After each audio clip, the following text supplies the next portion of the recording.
What's going on, everybody? It's your boy JP, back again with another video, and today I think I have sort of a banger here.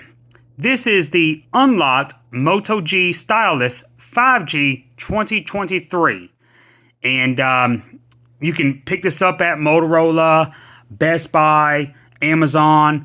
It actually, I got it yesterday, but its official release date was today. And you can pick it up for $400. Cricket has actually been selling it since June 2nd, but with 4 gigs of RAM instead of the 6 that this has. But they sell it outright for $250, which, you know, that's not a bad deal, you know, considering, you know, the four gigs instead of 6, what have you.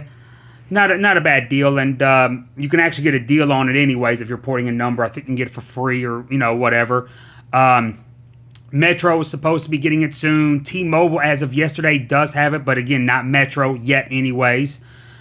And I don't know what the RAM configuration is on T-Mobile's. It is $100 cheaper. It's $300. So it's not $250 like Cricket's, but it's not $400 like the unlocked model here is, that I have anyways. As far as the unlocked model goes, it works on all of your GSM networks. It may work on Verizon. I'm not sure. I don't have any experience. I haven't tried it. I don't have a way of trying it right now. So do your own research on that, of course. 5G not only works on T-Mobile, but it also works on AT&T.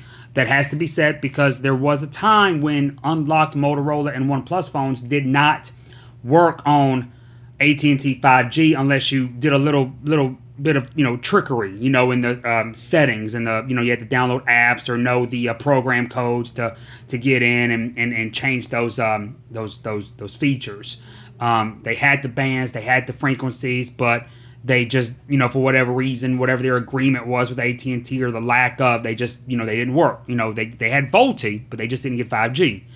And of course, even those settings became harder to get to. At one point, they locked them out, but it's not really a case now. The OnePlus Nord N30 5G that I gave an overview for a couple days ago. That was my last video. That worked perfectly fine on AT&T 5G, as does this. And it's funny. It's funny because, man, what was it? 11, 12 years ago when LTE was just coming out, it was the other way around. Phones worked on AT&T LTE flawlessly, but always had issues on T-Mobile for a couple years to come. And now it's just funny how that's kind of done a complete 180. Nonetheless, though, I do want to give you a rundown on the specs right quick. This is the Cosmic Black color. Again, it does have 6 gigs of RAM. And this is actually a really unique device. It is the first with the Snapdragon 6 Gen 1, which is a 4nm chipset, believe it or not. Its predecessor, the Snapdragon 695, was a 6nm, so that's a pretty substantial upgrade itself, that they just completely skipped 5nm. Because a couple years ago, your flagship Qualcomm and Apple processors, they used 5nm process nodes for a couple of years, on their highest end chipsets. So that's a big deal. But moving right along, it does have Android 13 right out of the box. It has 256 gigs of internal storage. It is expandable, which is awesome. It has a 6.6 inch 120 hertz variable refresh rate LCD panel with a full HD plus resolution, and it's honestly gorgeous. Its saturation is spot on. I mean, because of that, it what have you thinking it's an AMOLED sometimes, honestly. And to see a variable refresh rate is already rare, even on an OLED, but to see it on an LCD, it's even rare. I'm not, that may not be a selling point or a perk, so take it for what you will. I realize at the end of the day, it's still an LCD, and most would prefer an OLED, But $400, that's a non-issue here. I mean, seriously. Yeah, you could get a Xiaomi phone with the with an OLED, but you gotta but it's not a made for US phone. Will it work? Of course, I test them out all the time. I have tons of videos on them. Unless you're getting a Pogo F5, you're not really gonna get one at this same price point with these kinds of specs. The F5, the standard F5, of course, has the Snapdragon 7 Plus Gen 2, which, of course, is definitely better than the Snapdragon 6 Gen 1. Both are actually relatively new, so there's not a ton of testing out there. But that's a comparison, for another debate. One of the perks of this phone is the Stylus, which I will show in a little while here. The design of it is everything about this phone has been upgraded from the 2022 5G model, and it's even $100 cheaper. And I mean, everything's been upgraded. The screen size is actually a little bit smaller. It's a 6.6 versus a 6.8. So that might be a bummer to some, but I don't really see the difference. It's definitely a better screen overall. But the cameras, the front-facing camera is a 16 megapixel. It's decent actually, and the back, I'll go ahead and turn it over here so you can see the cosmic black. And this is what I mean, how it is very similar to the Moto, the flagship, which I haven't even done a video yet on, and I do have it. I also have the Chinese variant, but it looks just like the Moto. I'm trying to get my name straight, y'all. They're so different in every country. There, the Chinese version is the Moto X40, but in the U.S. it is the Motorola Edge Plus 2023, and it looks just like it. It even has that same granite looking texture there. And it's absolutely beautiful, honestly. It does. It looks just like it. But it's plastic. It's not glass like the flagship, but you really can't tell. I mean, it looks just like it. It really is really nice. The camera array is very similar. I'm pretty sure the frame is plastic. It's not metal, even though it looks and feels it. This phone has some heft to it, honestly. Really nice. Here's your stylus pin here, of course. I may take it all the way out. I'm not really sure how I'm going to do it here. Sorry, y'all. But, of course, there's your pin there, and I'll take it out there so everyone can see it there. And they have upgraded the features on this as well. They have upgraded the features. It's not just a rendition of last year's features. They actually did quite a few extensive upgrades to it. Forgot I only had it set up on one fingerprint. Other phone I had it set up on like 3 fingerprints. And speaking of which, the fingerprint sensor is built into the power button. It is very fast, very accurate. Facial recognition is blazing fast. Let's see. You do get your headphone port there, your 3.5 millimeter headphone jack. This does have stereo speakers. The punch hole is very minimalistic. It doesn't have that annoying chrome trim around it. It's again, for an LCD, it's nicely designed, honestly. The bezels are very minimal for what it is. It does have a small little chin there. It's not completely symmetrical, but it's a looker, really. It really is. You wouldn't be able to tell the difference between it and the flagship, the Edge Plus 2023. You do let's see here. Actually, before I go to the chargers here, let me go over the rear camera. So that's the whole reason why I did this here. You do get your 50 megapixel wide angle as your main camera sensor. Has a 1.9 aperture. You also get an 8 megapixel ultra wide with a 2.2 aperture, and of course your LED flash there. It does do 4K, but only at 30 frames per sec. But it does do 1080p at 60 frames per sec. And of course, front and back, the cameras can do HDR. let's see. It does have NFC. I don't know why Motorola still makes phones without NFC. Because I know that if I'm not mistaken, the LTE Stylus 2023 does not have NFC. If I'm not mistaken, I'm not entirely sure. I don't have it. I didn't get it. Don't really want it, but this does have NFC, which is great. That's fantastic. Man, I'm trying to think what else here. It does have fast 20-watt wire charging. I don't know if that's really considered fast by today's standards. You do get it in the box. It also it also has a 5,000 milliamp battery, and it lasts all day. It actually gets better battery life than the OnePlus Nord N30 5G, which also has a 5,000 milliamp battery. It's also an LCD screen with the variable 120 hertz refresh rate. It is slightly bigger. It's a 6.74 inch, I think, to be exact. As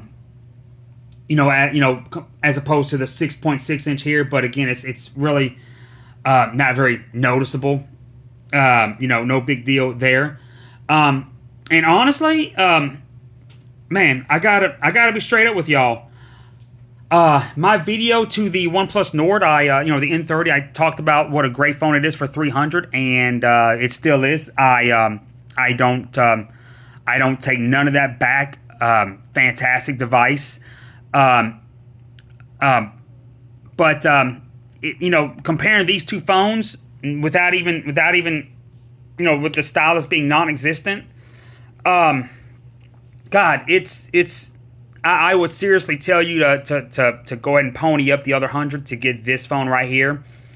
The performance is incredible, and I know I said that about the Nord N30, and for what it is and its price, it really is. They really fine-tuned that older processor. A processor that Motorola also has experience with. If I'm not mistaken, this phone's predecessor had the 695. I could be wrong. The 2022 5G Stylus, which I don't think I had, actually. I was wondering that earlier. It's weird because I think I did have the 4G 2022 Stylus, but not the 5G. But of course, I would have much rather had the 5G. I normally do get the 5G ones if I get one or the other. Some years when these first started, I ended up with both of them. But I think that was like in 2020, I think, when these, when Motorola was coming out with the Stylus phones. This phone is a prime example that it really is processor over RAM. This phone physically has 2 less gigs of RAM, 6 versus 8. This phone also, I can't find the virtual RAM option that Motorola's have had for a couple of years now. Their flagships generally have 3. The other ones have 2. I don't see it on here at all. And it's odd because this phone is definitely performance-wise, maybe not. You may not consider it, premium mid-range or upper range mid-range, however you want to say. You may not consider it that because it doesn't have an OLED panel. But as far as processing, this phone is an absolute monster. Absolute beast. PC Mag actually reviewed this phone, as several other publications between now and yesterday. And most or all reviews I've read have raved about it. But PC Mag had a positive bulletin or bullet point in their review that stated that this phone in their testing had almost flagship level or flagship like performance, and I really couldn't agree with that more. This phone, it's yeah. I mean, again, it's 4 nanometers like the Snapdragon 8 Gen 2 and the Snapdragon 8 Plus Gen 1. And if I'm not mistaken, it is a TSMC, not a Samsung produced chipset. And I could be wrong. I could be wrong though, so don't hold me to that. Correct me in the comments there. I personally, I do prefer TSMC, but if it's a Samsung, process. If it's Samsung produced, it's not a deal breaker.